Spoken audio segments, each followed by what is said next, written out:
Indeks harga saham gabungan atau IHSG pada perdagangan Rabu pagi 26 Maret 2025 dibuka menguat dengan kenaikan 88,69 poin atau setara dengan 1,42% ke level 6.324. Euforia pembagian dividen saham BMRI dan BBRI jadi pemicu penguatan IHSG. Pada perdagangan pagi, volume perdagangan tercatat 8,37 miliar lembar saham dengan nilai transaksi mencapai 19,76 triliun rupiah. Adapun frekuensi perdagangan sebanyak 54.442 kali. Perdagangan pagi juga mencatat 278 saham menguat, 91 saham melemah, kemudian 153 saham tidak bergerak.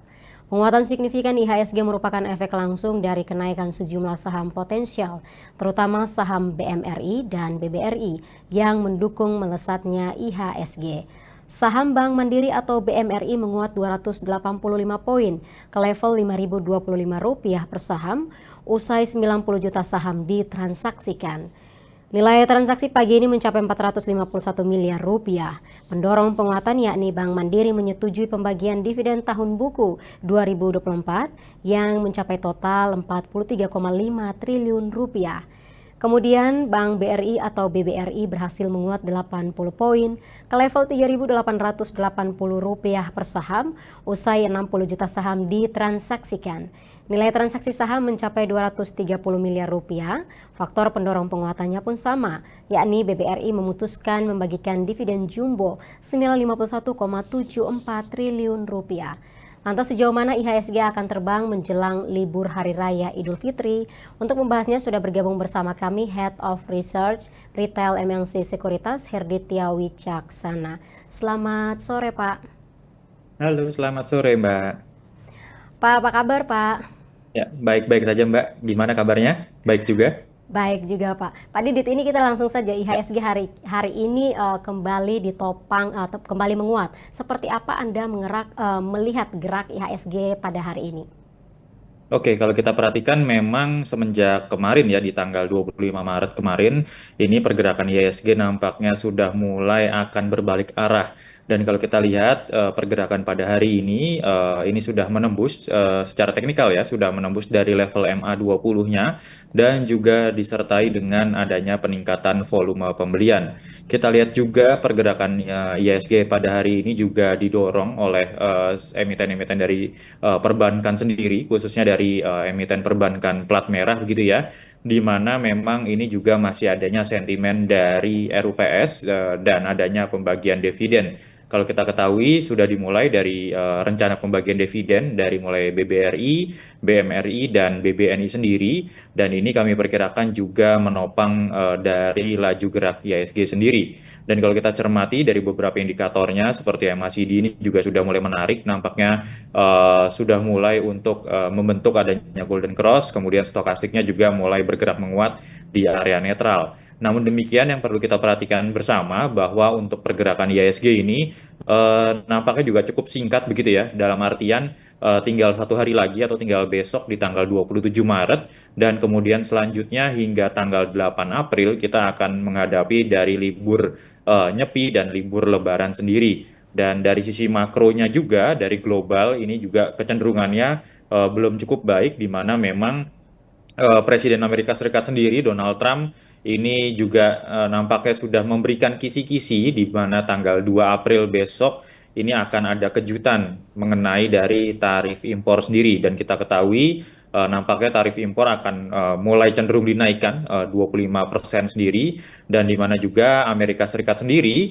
nampaknya ini sudah mulai memulai untuk dari perang dagang di versi keduanya. Jadi nanti selama libur panjang Lebaran sendiri dan Hari Raya Nyepi, nampaknya investor perlu mewaspadai dari sektor makro, khususnya dari globalnya sendiri, seperti itu. Baik Pak Didit, ini berarti pengumuman dividen Bank Plat Merah ini turut mendongkrak kenaikan IHSG kita Pak. Nah ini lantas Ya. bagaimana dengan rupiah yang masih tertekan? Apakah ini dapat dikatakan menjadi alarm bagi perekonomian kita atau bagaimana? Apa analisis Anda terkait hal ini? Oke, kalau kita lihat memang untuk nilai tukar rupiah sendiri memang masih cukup tertekan gitu ya. Ini masih adanya penguatan dari nilai tukar US dollar sendiri, di mana saat ini di hari ini memang agak cukup melemah ya, 0,08% dan berada di levelnya 16.575. Kami masih melihat adanya rawan untuk rupiah terkoreksi kembali. Namun demikian, dalam jangka pendek, kami masih ada peluang untuk rupiah menguat, paling tidak nanti menguji di level 16.411 sampai ke 16.500 terlebih dahulu.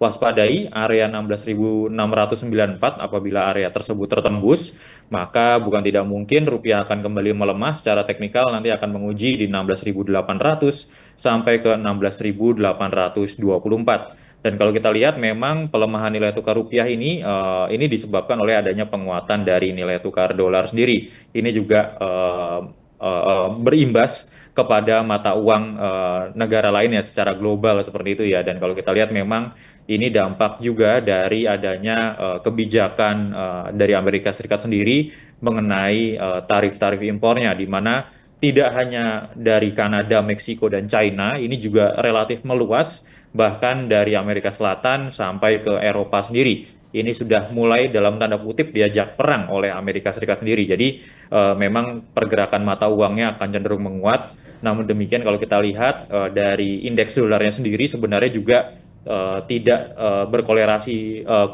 korelasi positif terhadap nilai mata uang dolarnya sendiri seperti itu. Baik Pak Didit, bagaimana dengan pergerakan saham kita untuk esok hari? Apa rekomendasi Anda, Pak?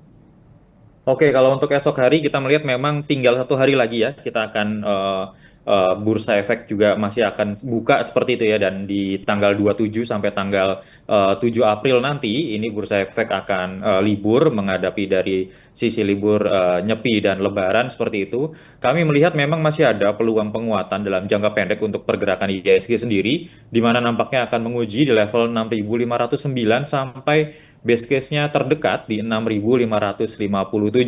Namun dapat diperhatikan bahwa tadi pagi pergerakan IHSG kita cenderung open gap begitu ya. Ada di area 6265 sampai 6312. Nah, area ini harus diwaspadai oleh para investor. Nampaknya ada kemungkinan IHSG akan menutup gap terlebih dahulu di area tersebut. Namun demikian, perlu mewaspadai atau nampaknya investor juga perlu mengamankan dari sisi portfolionya sendiri karena liburnya juga relatif cukup panjang bagi bursa kita sendiri seperti itu. Pak Didit, ini untuk sektor-sektor apa yang perlu dicermati menjelang libur panjang ini, Pak? Oke, kalau kita lihat memang masih cukup positif ya dari sektor perbankan sendiri, di mana saat ini selama 2 hari ini sektor perbankan juga mulai menguat, di mana IDX Finansial ini sudah menguat 3,6% pada perdagangan hari ini, dan kami memperkirakan nampaknya masih berpeluang untuk melanjutkan penguatannya untuk emiten perbankan sendiri. Kemudian kalau kita lihat dari emiten lainnya, yakni dari apa namanya IDX Consumer seperti itu ya. Dan kalau kita cermati dari pergerakan IDX Consumer sendiri, dapat kita cermati pergerakannya juga ini relatif menguat pada hari ini, di mana 2,36% di non-cyclical sendiri. Ini dapat diperhatikan menjadi adanya tanda awal untuk penguatan, meskipun nanti akan cenderung dalam jangka pendek. Jadi dapat dicermati nanti dari finansial, kemudian dari sektor consumer, baik cyclical dan non-cyclical. Kemudian yang berikutnya dari sektor batu bara, meskipun kalau kita lihat memang harga komoditas batu bara cenderung melemah, namun kami melihat untuk kecenderungan pergerakan harga sahamnya akan menguat dalam jangka pendek seperti itu. Baik Pak Didit, terima kasih untuk waktu serta analisis yang sudah Anda bagikan kepada sahabat kabar bursa pada sore hari ini, Pak. Ya, terima kasih sama-sama. Sama-sama Pak Didit.